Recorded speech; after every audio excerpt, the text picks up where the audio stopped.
Hi everybody, and I couldn't resist that, and welcome to this Underside flyby of the Rebel Cruiser. Now I wanted to do this before I finish her paint because a lot of people say from the underside she looks really good, so let's get on with it.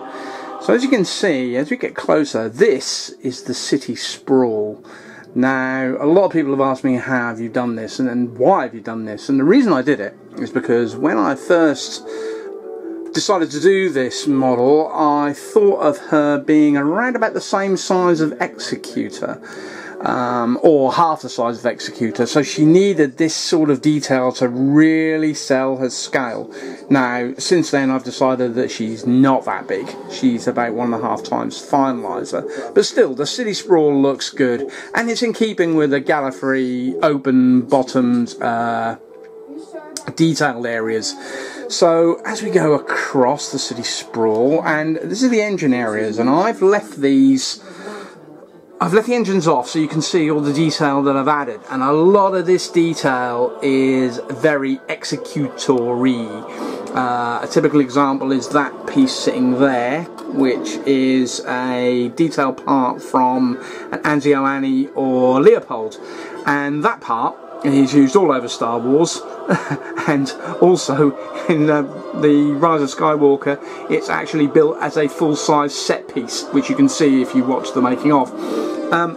Come on to the underside, and again we've got that one engine there, all this detailing all around here, all this detailing all around here, you know, it's all very executory in scale.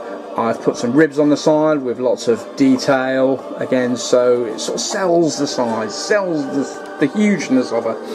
We'll come back down the neck area, you see the communications towers and all sorts of Neebleys. We've got a nice little area there, sort of shows, yeah, you know, big engines, and Star Wars always has big engines. I'm not a big fan of the a lot of the new ships, especially on the capital ships. They're so tiny. You have tiny little engines. No! George Lucas loves hot rods. Star Wars ships should have massive engines. Now, as we go into the underside of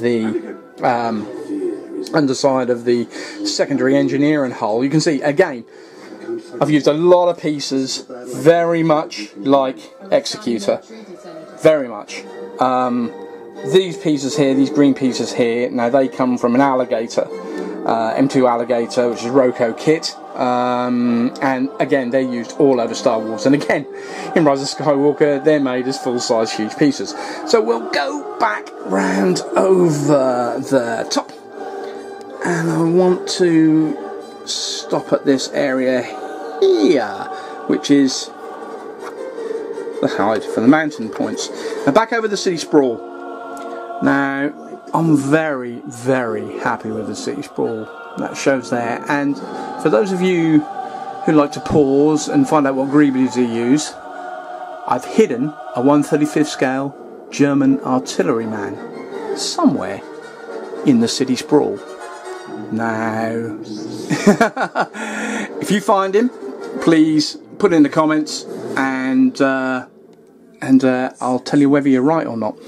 Okay, so again, lots and lots of detail, you know, none of it's symmetrical, and that's the whole point, you know. Big engineering things very, very, very, very, yeah, rarely look symmetrical.